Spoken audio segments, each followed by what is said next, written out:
भवसंभव भीतिभेदनं सुख संपत् करुणानिकेतनं व्रतदान तपक्रियाफलं सहजानंद गुरुं भजे सदा।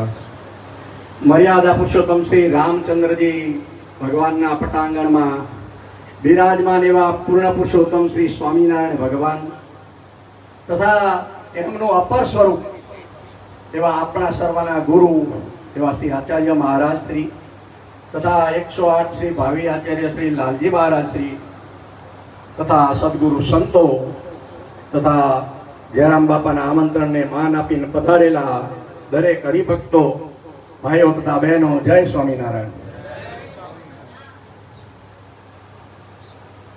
સ્વામિનારાયણ મહામંત્ર 24 કલાક કર્યો. જે સ્વામિનારાયણ નામ લેશે તેના બધા પાતક બાળી દે છે. શ્રી નામ મારા સ્તુતિમાય અનેક, સર્વોપરી આજ ગણાય એક. જે સ્વામિનારાયણ નામ લેશે તેના બધા પાતક બાળી દેશે. ગમે એવા પાપ હોય, ગમે એવા કર્મ હોય, પણ જો અંતકાળે જો સ્વામિનારાયણ ભગવાનનું નામ, રામચંદ્રજી ભગવાનનું નામ, કોઈ પણ પોતાના ઈષ્ટદેવનું નામ આવે ને તો એ અક્ષરધામની મુક્તિ અપાવે છે. આવો ભગવાનના નામનો મહિમા છે.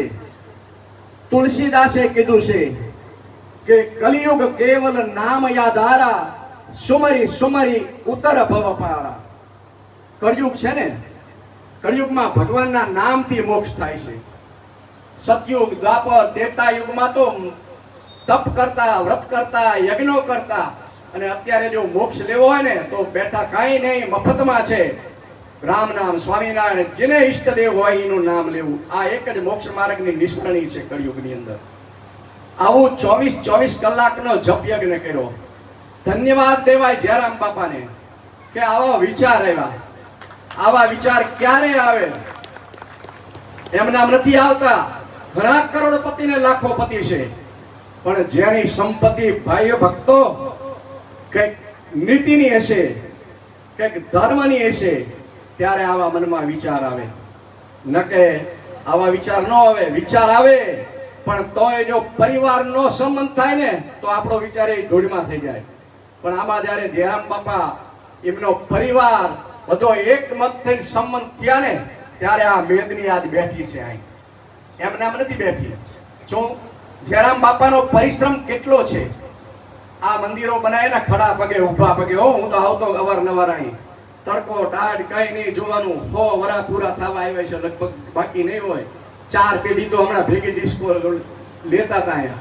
4 પેઢી. મેં કીધું 5મી પેઢી જોઈને જાય છે બાપા નક્કી. શું 4 પેઢી લેતા હતા? હું અહીં બેઠો તો જોતો હતો. 4 પેઢી ભેગી હારે ગાતા હતા. આ કોઈ ભાગશાળીને જ મળે. બાકી સંપત્તિ ન તો ઘણાને છે, પણ વાપરવી સહેલી નથી. શું અમારા બાપા કહેતા કે દઈ